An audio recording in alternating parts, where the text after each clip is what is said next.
So you join me today in the garage with the 1947 Triumph 1800 Roadster.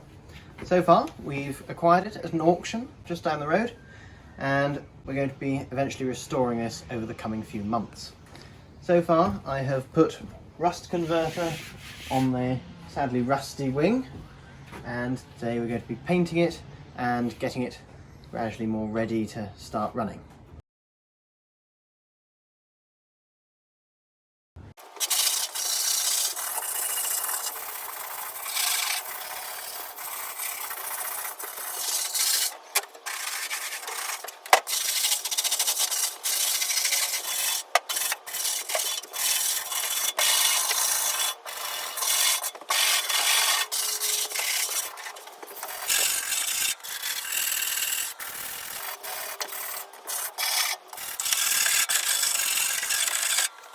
I'm going to start by draining the radiator. We've filled it up, and I'm going to start by jacking it up using the jack.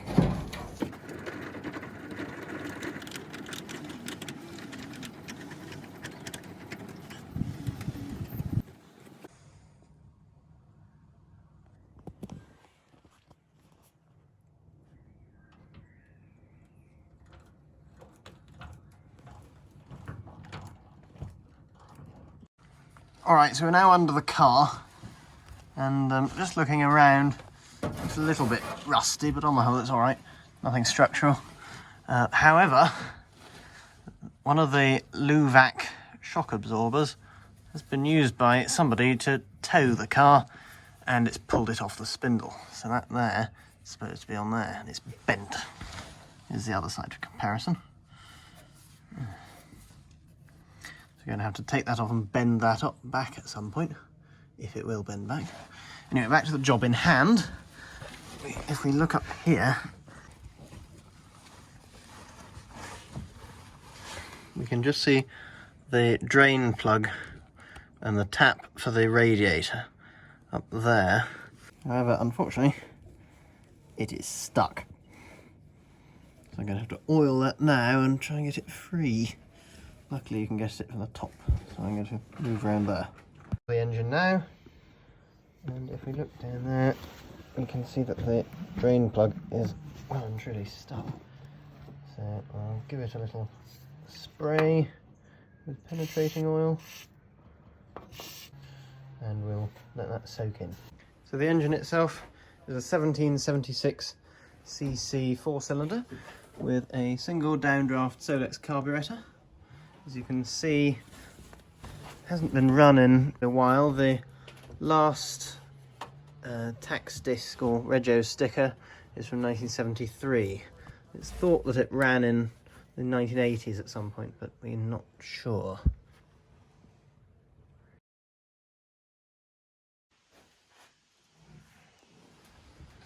On this side of the engine, we can see the muffler and air filter. An oil air filter, which is interesting. And down here we have the fuel pump with manual primer to fill up the reservoir of the carburetor. Here's our Lucas distributor, and there's a rather icky looking coil down there. It's certainly very old. This is where the jack sits normally. That's under the car at the moment. Now the rust converter has dried off a bit, I've sanded it back, and we're going to give it a little touch of etch primer to stop it going rusty again. I've also got some rags, and we're going to mask off the chrome so we don't overspray onto that.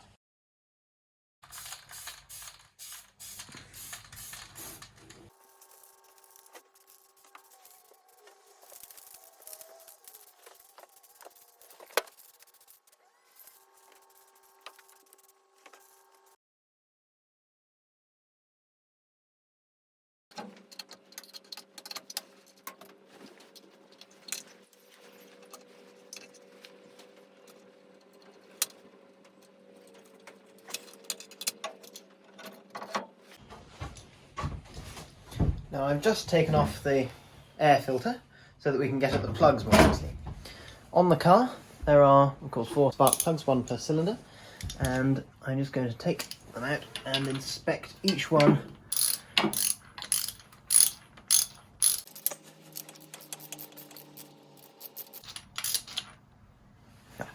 here we are. And as you can see, they're rather blackened and of course old, so we're going to go and get some replacements for these at some point, and we'll have nice fresh ones when we get the car started.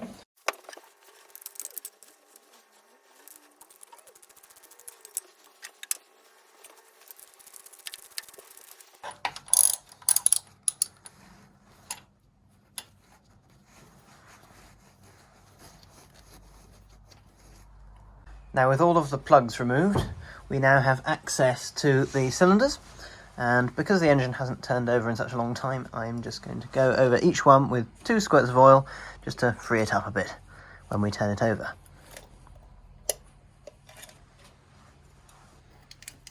Of course, I'm keeping the HT leads in their specific cylinder because you don't want to lose their order.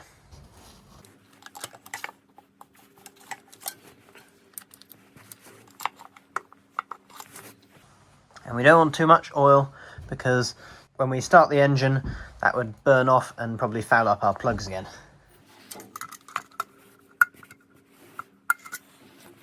Because the car hasn't run in such a long time, I'm going to take off all the perished rubber hoses and hopefully try and get replacements of them. So there are the 3 here, and there's one more on the airbox there.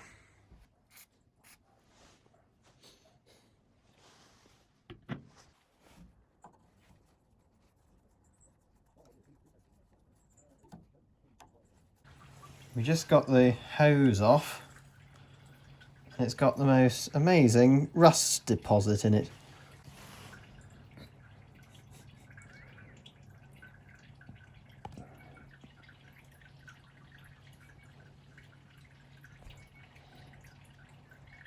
There's the thermostat and the thermostat housing.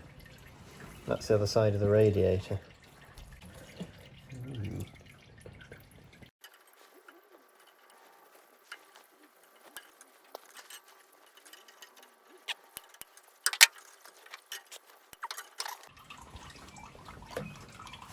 Very old and perished, this one.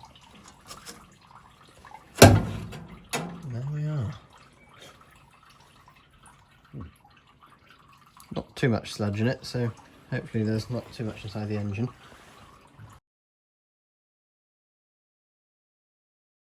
Alright, so I got my little tube here, and I'm just going to have a go at moving the radiator tap now. We oiled it earlier, so hopefully that should have sunk in. Yes, I can feel it moving. It's very stiff.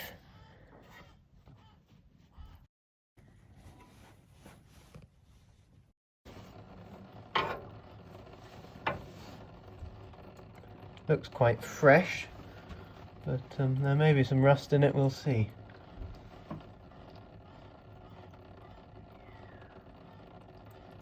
Strange bird. Water now, it doesn't look too bad, but it does look a bit rusty, so we might have to flush it a couple more times. Alright, so we're just draining the radiator again. Let's give it another flush, and it looks much browner this time.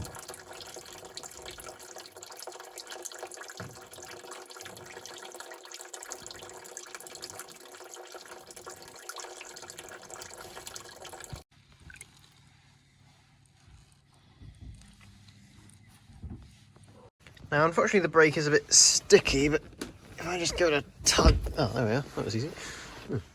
Now, I'm just going to try and put some fluid in the brake reservoir, because there's none in there at the moment, you can tell. And, okay. Very carefully undoing this brass nut at the top. Take it off now.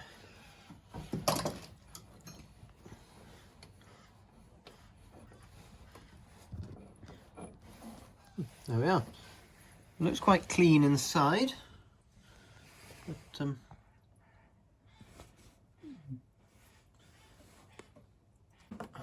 have a go and press the pedal and we can see what happens.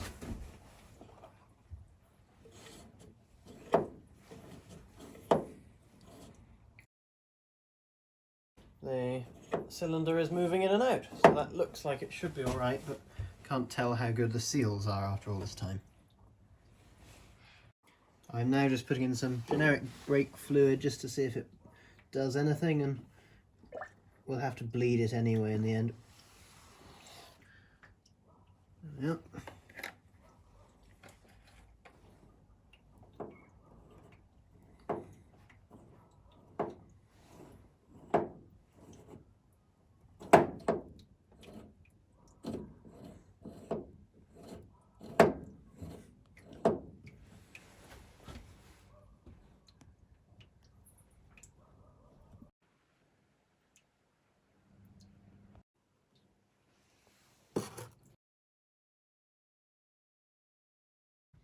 Alright, so we're now just going to put a little bit of petrol inside the tank to hopefully flush out any sludge that might be in there. Do that using the extending filler neck. Smells like old petrol in there, so hopefully there isn't too much. We'll just pop about a litre in here of 95.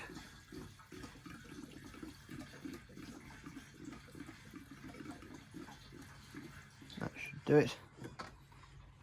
And then we're going to try some fuel system cleaner, which should hopefully dissolve any other more stubborn sludge.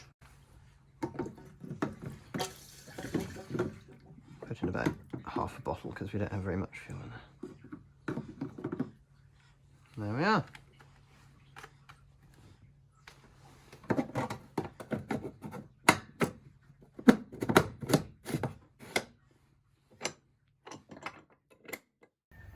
So that's about all we've got time for today. We couldn't quite get all of the hoses off the radiator, so we'll have a go at that next time. Next time we'll also be draining the petrol tank and see what sludge is left in there. Other than that, all that remains is for me to say thank you for watching, and ta-ta for now!